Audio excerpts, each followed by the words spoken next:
Hello, Seeker on YouTube. This is a live video that's streaming simultaneously on Facebook, Instagram, and YouTube. And I've given it about 5 minutes to make sure that as many people arrive as possible that may be here. This is going to be a video about moon goddesses and incorporating them into rituals. So if anybody watching these videos wants to fast track ahead to the 5 minute mark, I won't take it personal, and we'll see you on the other side.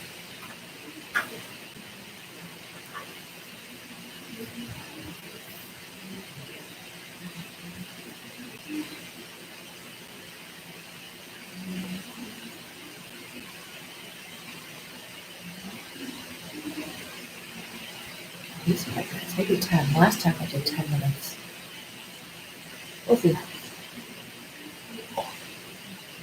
I'm afraid to have a full 10 minutes at the beginning of my Facebook video. That was just nothing. So I waited, but now I'm wondering if that was not the wisest decision.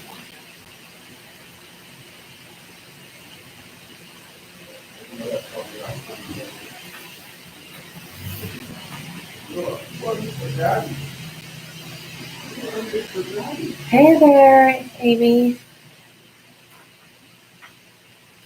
I am just giving a couple minutes to make sure that everybody who wants to be here is here. So I'm going to give it a good at least 5 more minutes. So just hang in there with me. If you have anything you want to chat about in the meantime or have any specific questions, feel free to throw them at me. Otherwise, I'm just going to chill here and wait for some other folks to show up. Well, hopefully.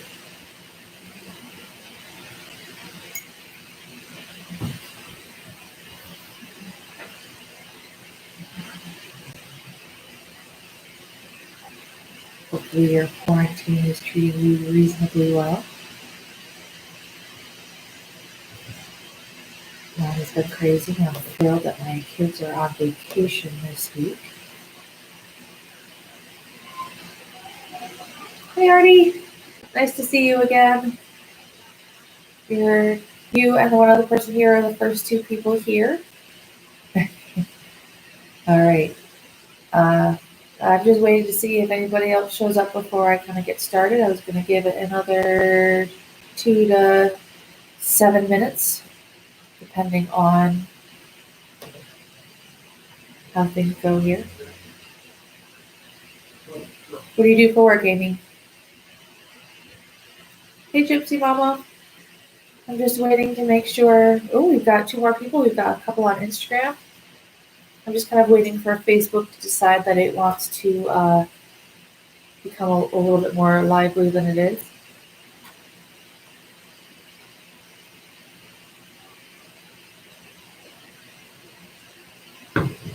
But hey, Rose Witch and Montana Spirit, nice to see you guys.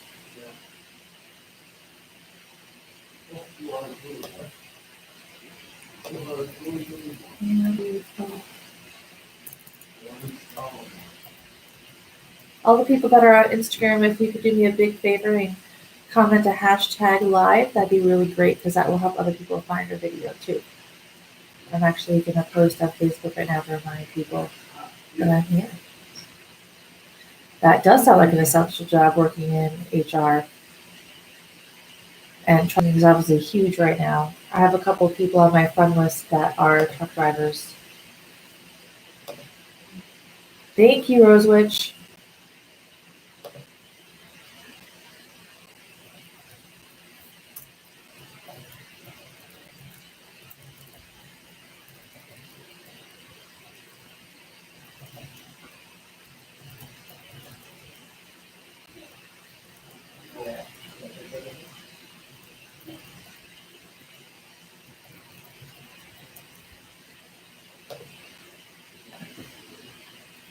I am not working. Well, other than doing this anyway. I had a business actually doing dreadlock of all things, which I know seems really random. And back on March 20th, I think, the governor officially shut down all non-essential businesses. So this is how I am filling my time. passing knowledge on to everybody else. I should really slow down this tea. I'm not going to have any left by the time I actually want to drink it.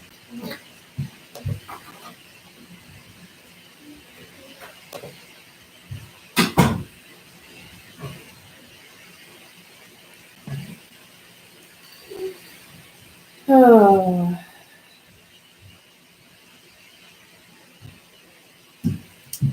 All right. Well, it's 6 past, and Facebook isn't looking too promising, but Instagram is kind of doing pretty good. So I'm going to get started. All right. So this live stream is about moon goddesses and how to incorporate them into ritual. Now, this is going to be, just a short little thing. This I'm not going to go into a ton of detail, although I love you. I have a small person invading. Please be someone else. I love you. I'm actually thinking of turning this into a full-length class because I have a ton of material, more than I realized I was going to have. So we're going to just kind of hit the surface level with this because I think even with that, there's going to be a ton of valuable information for people. All right. So the first goddess, I've got 3 goddesses I want to talk about today. I have Selene / Luna, because all 3 of them are Greco-Roman goddesses. And if you're not familiar, frequently they cross from one to the other a lot. So you'll see equivalents from one to the other, like in Greek mythology, you have Zeus, and in Roman mythology, it's Jupiter. You've got Neptune in Greek mythology and Neptune in Roman mythology. So just for example, so basically, at least two out of the 3 goddesses we're going to talk about today have equivalents on either side. The first one we're going to talk about is Selene. Her Roman equivalent is Luna. And Selene / Luna, or I should say I'm going to talk about the Greek probably mostly, just because that's what I'm more comfortable and familiar with. Selene specifically had a brother named Helios who represented the sun.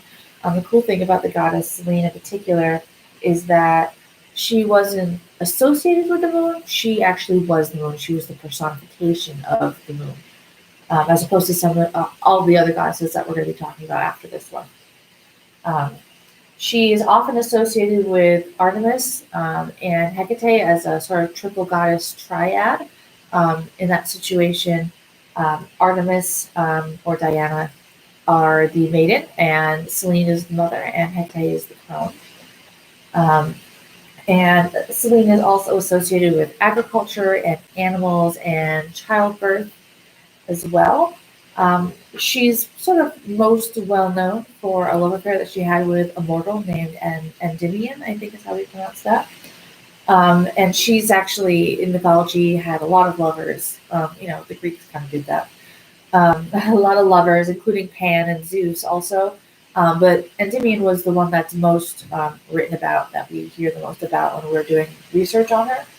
But because of that story that surrounds her, she's very much sort of classified under the lover archetype as far as goddesses are concerned. And as far as how we might incorporate her into ritual,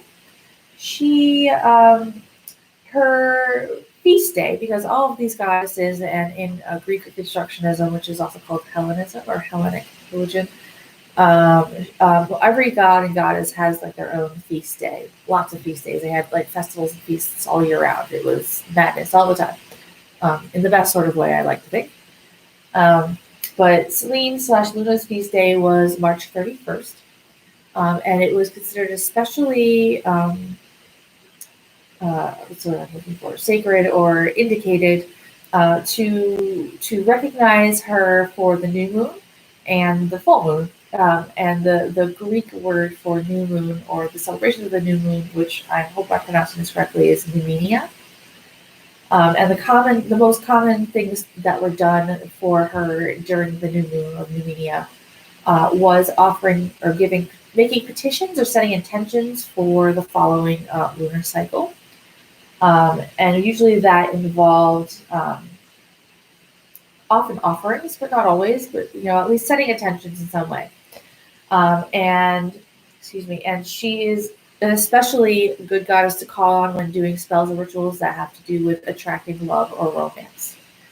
And at the full moon, which is called Dicomenia, again, I think I'm pronouncing that correctly, um, the common things to do in order to work with her are things like offering libations, usually of wine or mead, spirits, um, or moon gazing, writing love poetry, anything love related, especially. Also, ritual baths. And as we kind of go through all the other goddesses, hi, Larchamp.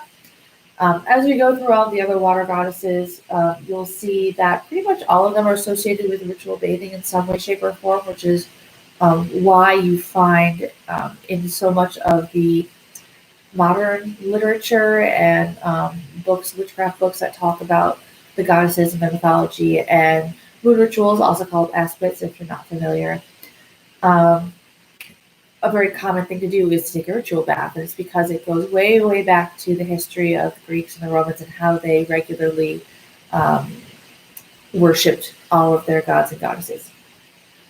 So, but some herbs, especially that I would say that are good for working with Selene if you're making a ritual bath, are things like rose and jasmine and lavender. Also, you can incorporate things like honey or goat's milk. People like doing milk and baths, I guess. I was going to say something else, but it totally flew out of my brain. No. Either way, you get the idea. Things that are related to love, obviously. So if it's something you use a love spell, then it would work really well with Selene as well, which if you haven't watched the last live stream I did, which you can find on my Facebook group and on YouTube, that talks a lot about that. So if you're looking for a specific association, different things that are good for working with that kind of energy and that type of magic, that might be a cool place to start. So now that we have talked about Selene, I want to move on. I want to talk about Diana or Artemis. Let's see. So Artemis is the Greek name, and Diana is the Roman name for what we assume is approximately the same goddess. There's some things that cross over and some things that don't, but for the sake of our conversation here, we're going to assume that they're the same person. She was a goddess of hunting, and she was also a maiden goddess that was associated with childbirth, was often called on to help assist with safe childbirth also. And she was also a perpetual maiden goddess who vowed to never marry and therefore never have children herself. So it's kind of a weird paradox. But she also, Instagram is paused, so I'm going to give it a second. Oh, I know I keep fading out on you guys. Hopefully I'm back now. So just like Selene had a brother who was the personification of the sun, Helios, Artemis / Diana had a brother a twin brother named Apollo, who was also strongly associated with the sun. So you see that sort of dichotomy of the sun and the moon being two in one, really common in a lot of this mythology, which I think is a big part of how it wound up in the modern sort of Wiccan mythology or witchcraft as we use it today. So Diana actually had her own cult in, again, I think it's pronounced Aricia, which is a town that is on the outskirts of what became Rome. So Diana actually existed before Rome came into being. Some sources say that she emerged independently as a Roman goddess first. And then there are some others that suggest that she was indigenous to the region, so she had been there a very, very long time, which means that if I'm understanding it correctly, that she actually might be the oldest of all of the goddesses that we're talking about today. So Artemis, Diana, was the daughter of Aradia, and she actually lived in the woods, often up in the mountains, is how it's talked about in the mythology. And as such, she's associated with hunting and herbalism, because she lived in the woods. What else are you going to do? And she was often a symbol for the sovereignty of young women because she was a perpetual virgin goddess who never got married, never had kids. So sort of like an ancient feminist icon of I don't need a man. So she Much like Selene was frequently prayed to by women when they were looking to get pregnant because they both have associations with childbirth and pregnancy, ironically in Diana's case. Um, However, as you know, you may or may not have noticed that in this conversation so far, I didn't even mention Diana as a moon goddess, and that's because when she um, first was being worshipped, she was not actually considered a moon goddess. That association actually came a little bit later, and when that did happen, she basically supplanted or displaced Luna slash Selene as the main moon goddess. Um, and has been worshipped very, very widely in lots of different places. Um, she has a reputation for compassion and understanding, and perhaps most importantly, straightforwardness. Which, if you think about the idea of shooting an arrow, is sort of that idea of being a straight shooter.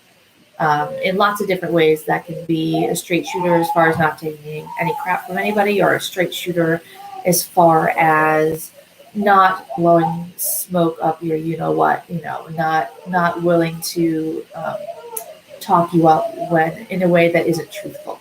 Very straightforward to the point. And there are some sources that suggest that Diana was inspired in part by Hecate, because they both have some imagery in different places as being torchbearers. Um, I didn't dig. I didn't dig too deep to find more into that because I had so much material already. But that's kind of a cool thing too. So that suggests that Hecate may have been older than Diana. So it's hard to know who and when came where, but it's really cool to see the different ways that they're kind of connected through the mythology and through history. And Diana actually has her own denomination within Wicca, which is called Dianic Wicca or Dianic witchcraft. And what makes Dianic witchcraft, excuse me, I have like something randomly on my tongue, probably a tea leaf. Um, what makes it special from other denominations, for lack of a better word, of which Wicca or witchcraft, is that it is very exclusive for them to focus on the goddess as opposed to the god. There's like no, like, they just don't pay attention to the god at all. It's all goddess, all Diana, all the time. Um, and some authors, again, suggest that Diana, like all these other goddesses we're talking about, is a triple goddess. Um, but overwhelmingly in the mythology that I was able to find, she is really talked about as a maiden goddess. So I personally have a hard time making that association, but within the hi Vild sister, wild sister, I think that's what it's supposed to be. Nice to see you.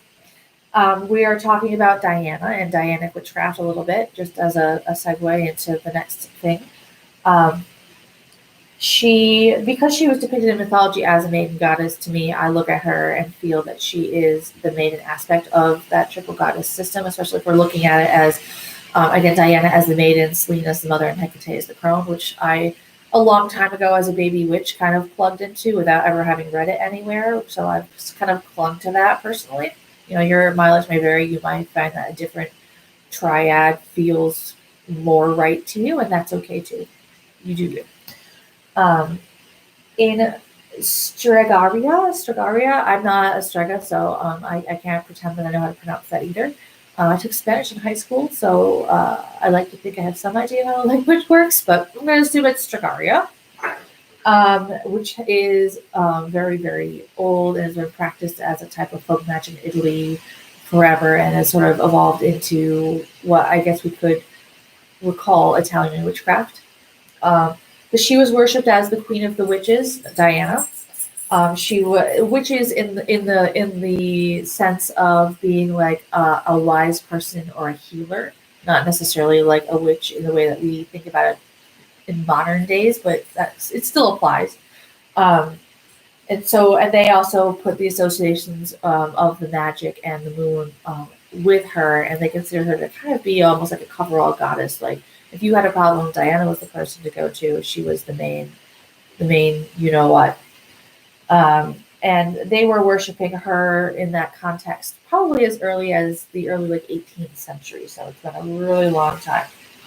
Um, as far as using or honoring Diana slash Artemis in ritual, her feast day is August 17th, which and the name of that feast day is Nemoralia.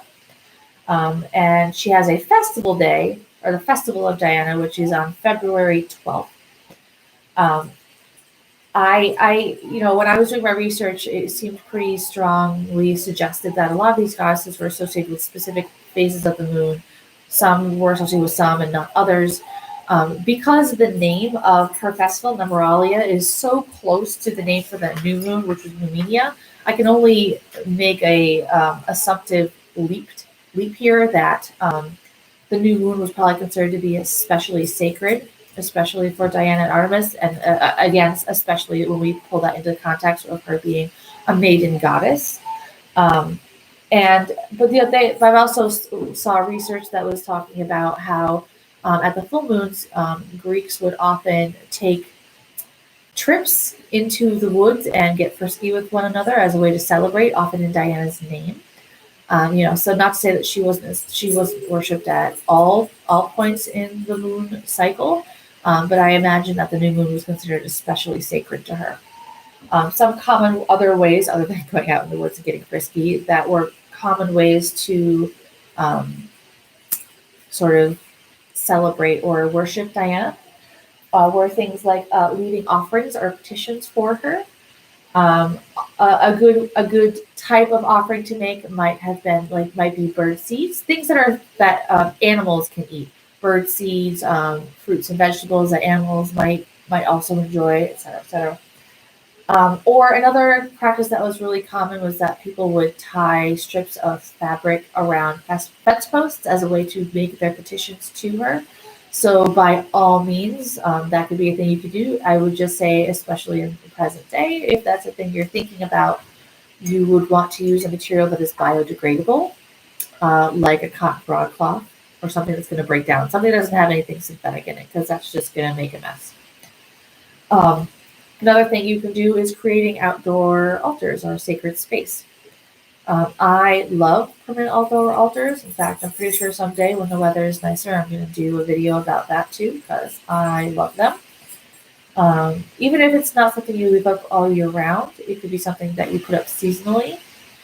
And the other thing, of course, because I mentioned it before with Selene, is ritual baths. Again, all three of these goddesses, you hear about the idea of using ritual baths as a way to prepare or be in ritual with/for them.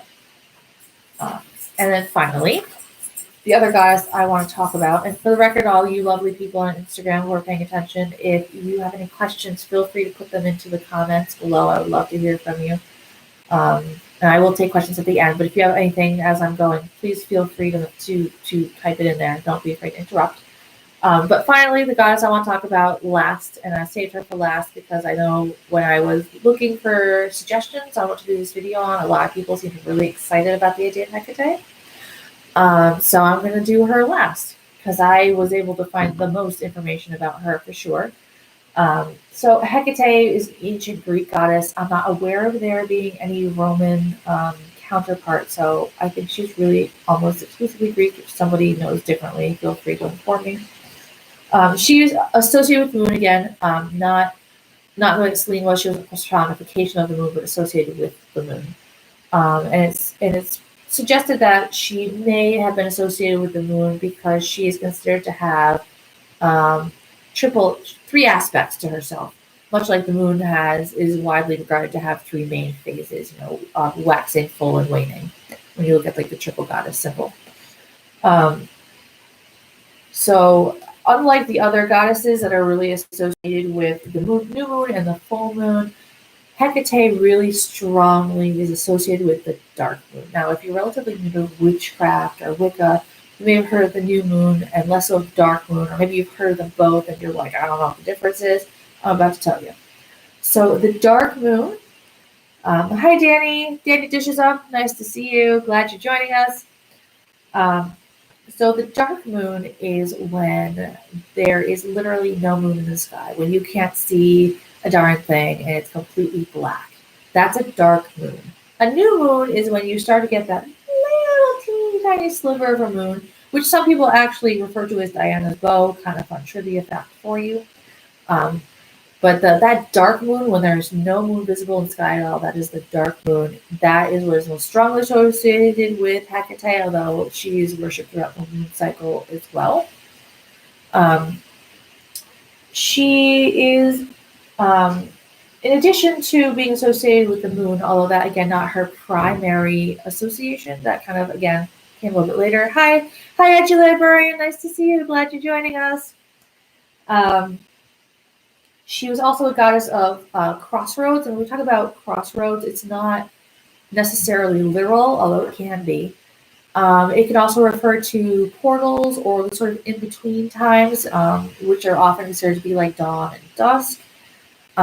You could make a maybe argument for midnight too, but most people focus more on dawn and dusk than that. She's also associated with dogs and is often depicted having dogs with her, like Cerberus, like type, like big angry black dogs. If anybody saw my Facebook / Instagram post a little while ago, about an hour ago, talking about this feat starting up, it was a tarot card, the moon from my Tarot Apocalypses deck, which depicts Hecate as the moon card with a big, scary-looking dog. So you see that in a lot of imagery.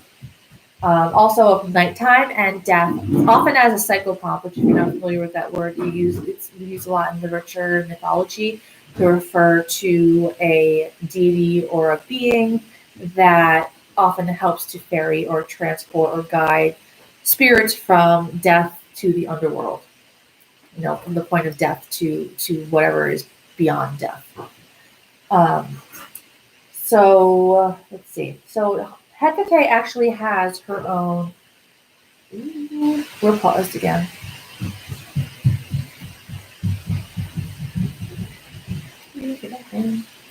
Oh, all right. I know we paused for a second. We're back. Sorry to say, hey, Mando, nice to see you. Hecate actually has her own modern cult, unlike the other ones, less so.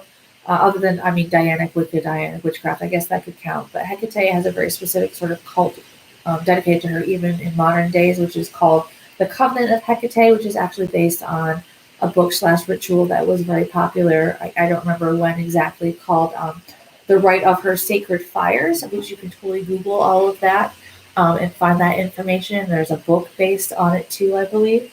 And I wasn't smart enough to write the author's name down, so you'll have to Google it if you want to find it. And of course, that's a really great. Rose Witch. Just so you know, this will get posted. It does it automatically. But you can also find it on Facebook. Rose Witch, if anybody can't see, is saying that this video is cutting out a lot. I'm really sorry. But the video is also going to be posted in my Facebook group, which is called Ecstatic Earth Seekers, which is public. Anybody can join it. And I'm going to be posting it on my YouTube, which is under my name, Avani, Avani, Joy, Joy. So you can find it in all of those places, hopefully, after this is all over. I'm really sorry you're having technological issues. For what it's worth, when I'm seeing that it's paused, I'm not talking, I'm stopping. So I don't think you're missing anything, I hope. But you can find it if you have any other issues. I don't know why the internet's spotty today. It's the same exact spot I did this earlier this week and it worked out fine. I don't really know. But please look for it in those places if you're having a hard time with it right now. So Hecate's feast days, she has a few actually. I'm not sure with 100% certainty which of them are feast days and which are festivals. But the 3 dates are January 31st, May 7th, and August 13th / 14th. There seems to be a little bit of debate over which is the right one. But again, going back to the idea of the new moon was called Deepnon. Again, pronunciation, not my strong point. And at that time, it was common for people to honor her and do devotionals and make offerings to her. Often those offerings were made to ask for protection over the home and the household and, in general, or property. And the correct time to do a dark moon is within 24 hours of this particular celebration to Hecate, within 24 hours of the actual dark moon. There's this sort of idea in modern Wicca and witchcraft that you could kind of do the night before, the night of, or the night after. But if you're working with Hecate specifically, you always want to do it within 24 hours of the actual dark moon. It's another really common time where people would do house cleaning as a devotional to Hecate. I can only guess or assume, I'm not sure that's not the right word, but make an educated guess that it had to do with house cleaning as a way to honor Hecate and sort of invite her in. Hey, Hibiscus Nest, glad to see you. Invite her in and welcome her into this space and be like, look, I made this space pretty for you. Please come be here. Please protect us. I think that was the idea. Often a ritual bath. We mentioned that a gazillion times here. And offerings were often made. Okay, I just got a whole bunch of hearts all at once. My goodness, maybe that's because things are freezing up. Okay. So offerings were often made. They were for protection, and they were usually either made at an altar or at a crossroads. As far as an altar, all right. Instagram is, here we go. Oh, you're back. Thank goodness. So an altar for Hecate, there are some kind of common items that people use. A candle. Keys are really associated with Hecate. Obviously, anything moon related. I believe black candles, because I know red candles are associated with Diana, which would lead me to believe that Selene is white candles. Usually those are 3 colors associated with the triple goddess, so those kind of all go together. So Hecate, black candles, keys, again, dogs. I know there are other things that aren't coming to me. Or most commonly at a crossroads. Now, I know that when I was a baby, which I don't love that phrase, but you get the idea. When I was kind of new to all of this, when I thought of a crossroads, I was thinking like 2 roads making an X. That was a crossroad. That is actually inaccurate. What they mean by a crossroad most often is actually a T shape. And lucky for all of us, most of us live in a house that has a driveway, and a driveway is a T. So you can literally leave your offerings at the end of your driveway. Convenient. Also, I have, it is also nice, I talked about outdoor altars earlier in reference to Diana, but a lot of people who work with Hecate on a regular basis will also build permanent or at least semi-permanent outdoor altars for Hecate at which they would leave these offerings. So usually there's like a small platform and either a statue or some sort of representation of Hecate. And then the most common things that were left as offerings for Hecate are food. Sometimes rotting food is used, again, because of the association with death. But other common items are cakes, eggs, leeks, garlic. I love the idea of garlic because when I think of like the Mediterranean, I think of garlic. Pomegranate seeds. I don't know. I know I wrote it in here somewhere, but Hecate is often associated with Persephone. She's thought to kind of guide her. Again, in her role as psychopomp, which I mentioned a little while ago. And I think that has to do with, I think that's part of where the pomegranate association comes from. Also, there are some people will leave objects, not necessarily food as offerings. A common offering might be household sweepings from your house cleaning. Almost like here's all the things I got rid of, please take it away. In a both a physical sense, but also in a psycho-spiritual sense of these are all the thoughts and behaviors and stresses and what have you that I'm releasing. Please take them from me. And then also, like I said, acts, thoughts, emotions. Also, of course, it was common to worship her at the new moon or at Numenia. At that time, it was common to make petitions to her and set intentions, again, for the month ahead, much like the other goddesses when we talk about the new moon. And then, of course, the people that often work with Hecate, again, view her as a coverall goddess for any and all moon phase for anything. So you could petition her at any point in the moon cycle for any reason. Just in the same way that you would use the modern kind of witchcraft associations of the moon phases and when's the right time to do different things, which shameless plug, I have a great Book of Shadows page in my online store for if anybody wants to go check that out. So I believe that in the new moon, Hecate is often viewed in her aspect as a torchbearer, because she's literally bringing light into the world and as a guide.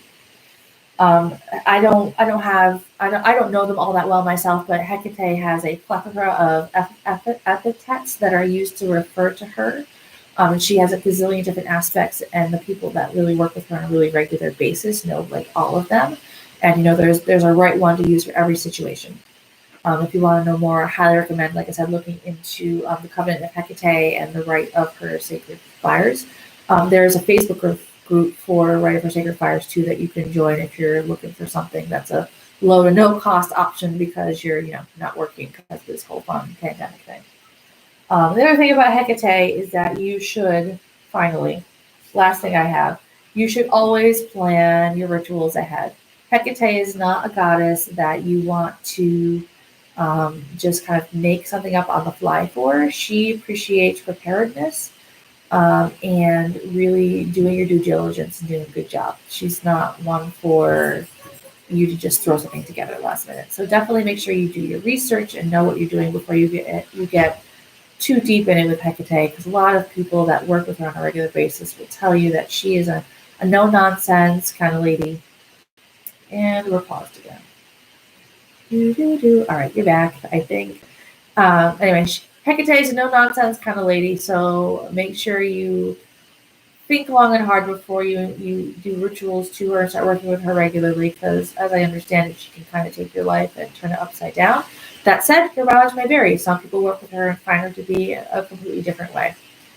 And certainly don't let what I'm saying scare you off. If you have felt, drawn to Hecate, you should absolutely do it. Just do your research and do your reading and be prepared and know what you're doing. So yeah, that's what I got. Does anybody have any questions over here?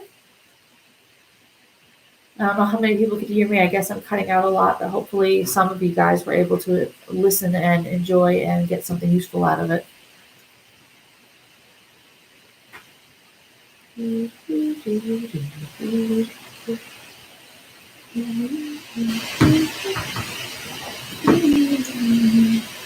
All right. Well, it looks like nobody has any questions. If anybody comes up with any questions or wants to know anything, I highly encourage you. You can post on the Instagram post I made for this live, my Hecate post. I also highly recommend joining that Facebook group, Ecstatic Earth Seekers. You can also join my mailing list for even more content and fun things. That link is in my profile.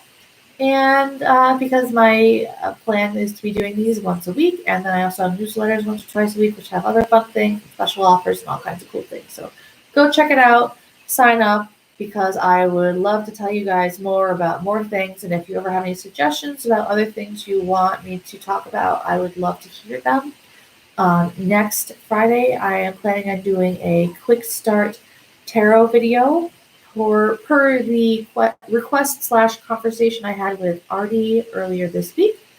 And I'm really looking forward to that. So I hope you guys have a really blessed weekend.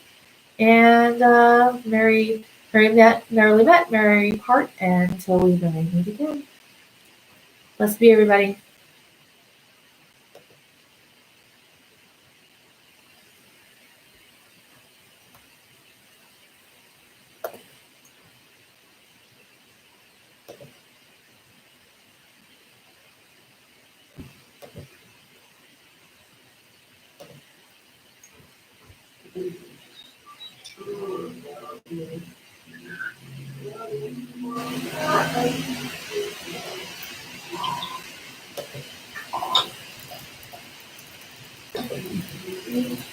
All right, hi Seekers. Sorry about that little bit of a delay. I am going to give this about 5 minutes until 4:05 for people to arrive, and then we'll start chatting.